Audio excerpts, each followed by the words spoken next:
Well, good evening, and welcome again to the 2012fad.com. I will be your host for this evening, and my name is Charlie Bluehawk.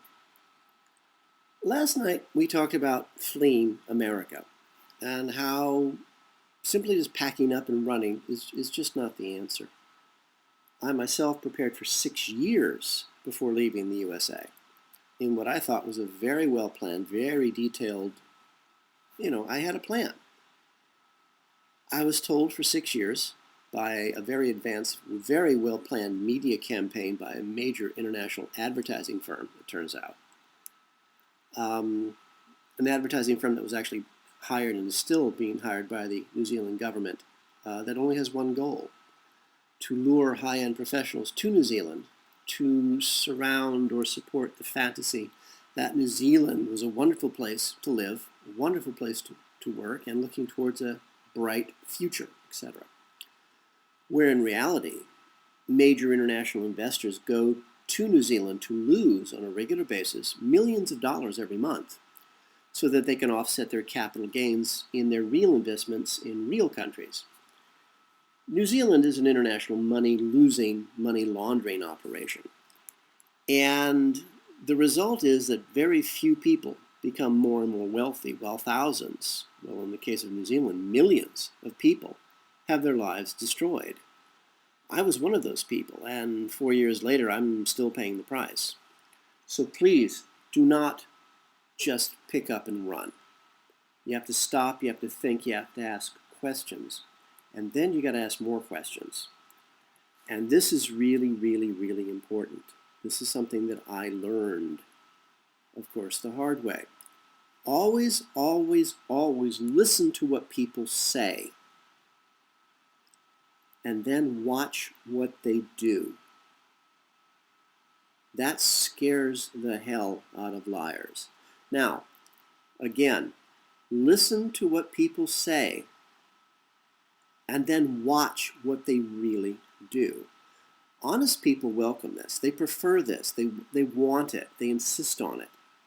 Liars, professional liars, are terrified by this.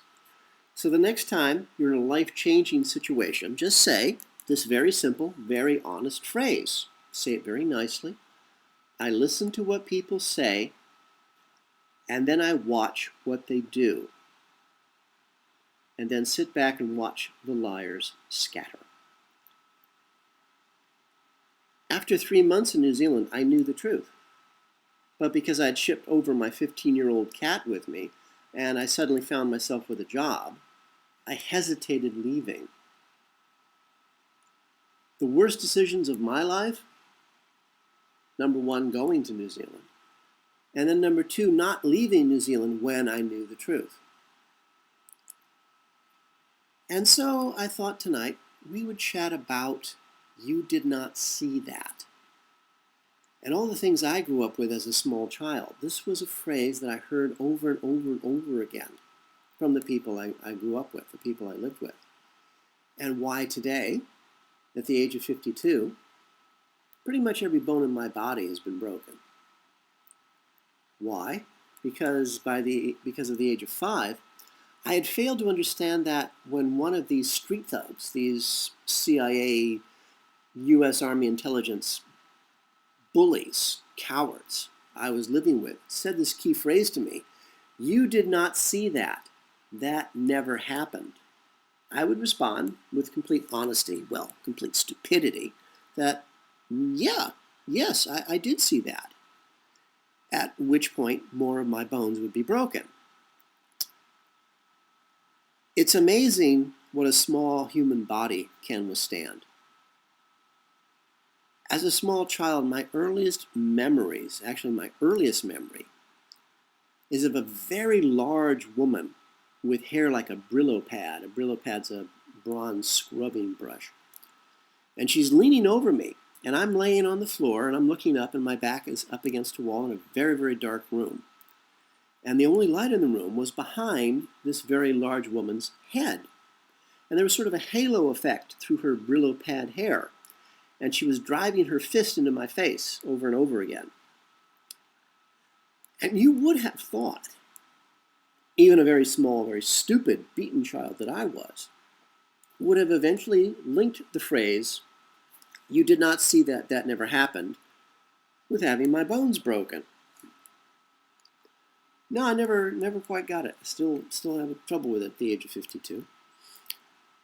Now, all of these CIA, U.S. Army intelligence operatives, these street thugs, these bullies, all these gangs were controlled by women.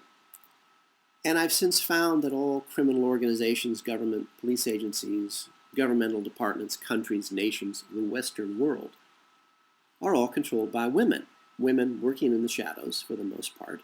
Although you can find Queen Elizabeth of England and Queen Beatrix of the Netherlands out every day being worshipped by their slaves. But as a rule, the women would work in the background and direct the men to commit their atrocities for them. Street thug gangs, were no different. And even though the men were the connections to the power brokers, the various power brokers between gangs, between countries, the women called the shots. In my particular case, it was the women who broke all my bones. One of them did, the Brillo-haired woman, one time actually ordered her male lovers to gang rape me in an attempt to teach my father a lesson. The joke was, of course, the joke turned out to be on her. My father didn't care.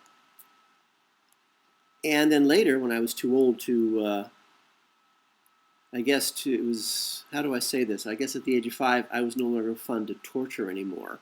And they dumped me in the street and left me to die. You did not see that. That never happened. That's the mantra of our masters. And they use it quite effectively today. So from my own experience, I recognize that key phrase. As I grew older, I never grew up, as I got older, I discovered by the time I managed to finally flee my captors, I was a whipped dog. I didn't know which way was up, but I knew I had to get away. When I finally fled my captors, my tormentors, at the age of 28, and moved full-time into Hollywood, I felt that I was finally free. I was free of their evil. Only to discover that that very same evil was now running the country, and was doing it quite openly in the full view of the American people. I couldn't believe it. Up until that moment, I was sort of just trying to survive. That old witch I occasionally mentioned, Alice, would show up in my life, bark some orders at me, and then leave. But other than that, I really had no contact with, well, anyone human, I suppose. I was a whipped dog, which is what these street thugs wanted me to be. And I had no idea of the true motivations behind all these activities, both private, my bones being broken, because I did not agree that you did not see that that never happened, and what the government was now doing in public to the people of the world. You did not see that. That never happened. You lose your job because you know how to do your job. A moron is hired to be your boss who has no experience, no knowledge, and no experience to do the job. But he's gay. So that automatically qualifies him to have a job he doesn't know how to do. You did not see that. That never happened. A moron is hired to run your department. But she has no idea what's going on because she's never had a corporate job in her life. She's never managed a budget, never led a project, never been in charge of people, but she's black. And so that automatically qualifies her for this job. And because she's black and she's female, the corporation who hires her gets an automatic tax credit. The fact that she's destroying the department and making everyone's life a living hell, well, you did not see that. That never happened. We as a people elect a president who was sold to us as the Black Messiah. We are told that he is the reincarnation of Jesus the Christ, and that he will save us. He will put free money in our pockets. He will put free gas in our cars. He will stop all wars. He even got a Nobel Peace Prize before even actually being a president. And he will turn the world into a paradise, we're told. He did not do any of those things. He actually made the USA worse. He actually followed the ways of the last Jesus who was in the White House, little King George Bush, our last Messiah. And then he took us into two more wars, Pakistan and Libya. But you did not see that. That never happened. And if you should say, yes, I did see that. Yes, it did happen.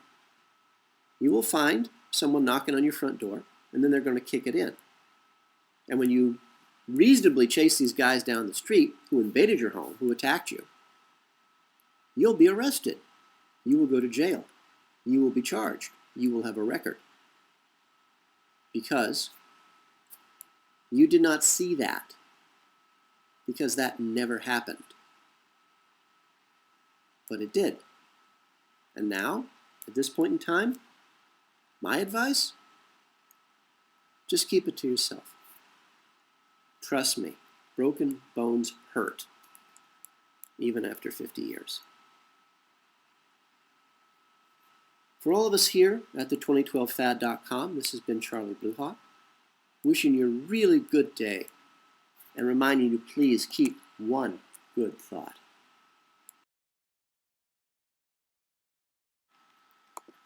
The 2012 Fad is brought to you by Coffee and Blood, Love Letters Between the Dead, a series of 5 erotica horror novels about a fallen angel finding his way back to regain his own soul, and how the CIA war against the human race.